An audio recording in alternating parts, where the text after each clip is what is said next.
25 years ago, Baltimore filmmaker John Waters launched Pink Flamingos on an unsuspecting world, and his film became one of the original midnight movie hits.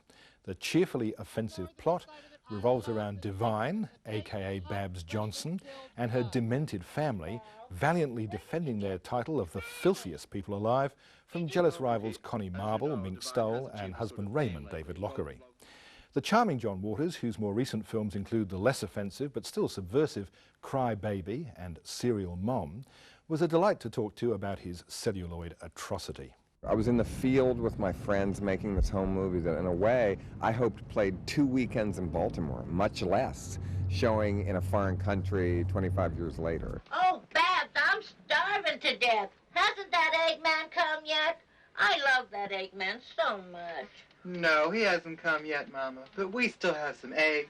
I'll put some on for you. I was inspired by the worst movies I saw in the drive-in, nudist camp movies, gore movies, and Ingmar Bergman, because he always had adult subject matter.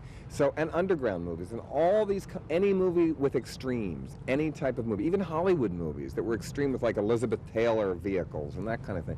And I took something from each one of them and made it into what I thought would be the ideal movie for me. We own a few pornography shops, plus we front money to a chain of heroin pushers in the inner city elementary schools. Was there anything that you asked them to do that they didn't want to do? Yeah, and I realized later they shouldn't have. Mink told me that there was a scene where her hair was supposed to be so red that she was brushing it and it burst into flames. And she said, well, how are you going to do that?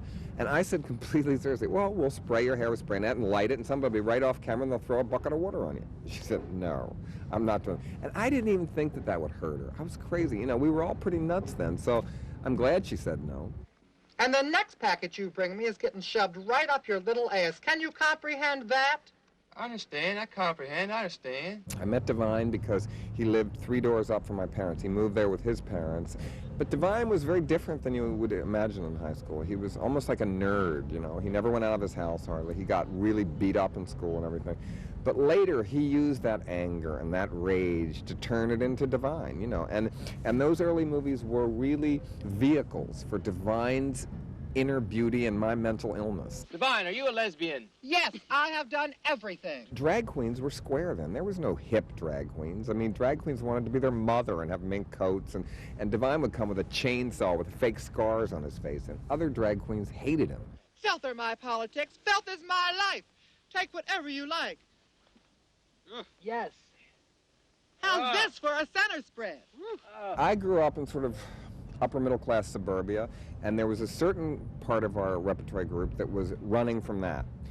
Then we went to downtown, right to Baltimore, where there was poor kids, redneck kids that were also rebels from their culture, gay people that were rebels from gay culture. They thought gay society had too much rules. They didn't even like gay society. And beatniks, and all that humor. We were united through marijuana, rage, defiance, and a sense of humor.